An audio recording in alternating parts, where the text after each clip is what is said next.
იცოდით რომ მეგობრებო, ზუთხი დრაკონის ოჯახის წარმომადგენელია. ზუთხის მომზადება მისი სწორი დამუშავებით იწყება. პირველ რიგში თევზს უნდა დავაცხათ ცხელი წყალი. რატომ?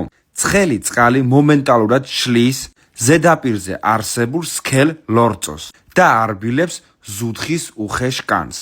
ეხლა ზუთხს კუდის მხრიდან ხერხემალთან ახლოს დანით პატარა ჭრილს ვუკეთებთ. აი ეს თეთრი ზოლი რაც გამოჩნდა ეხლა, ეს არის ვიზიგა. უნდა ამოვიღოთ ზუთხიდან. სუფთა კოლაგენია ეს, მეგობრებო, ჟელატინი. სახსრებისთვის ფრთილების საშენი მასალაა. ვიზიგას ცალკე ვინახავთ. პირველ რიგში თავი უნდა მოვჭრათ და უხა მოვხარშოთ. პირადად მე ეგრე ვაკეთებ. ეს არის ნატურალურად გაზრდილი ფიშონის ზუთხი, რომელსაც არ აქვს ჭაობის გემო. კილოს ფასი არის 35 ლარი. კომენტარებში იქნება მითებული გვერდი. თქვენ როგორ ამზადებთ ზუთხს, დაწერთ კომენტარებში. ერთ-ერთ რეცეპტს ავარჩევ და გავაკეთებ აუცილებლად. მე კი თევზი დავამუშავე რამდენიმე ნაწილად, რომ გავაკეთოს სხვადასხვა კერძები.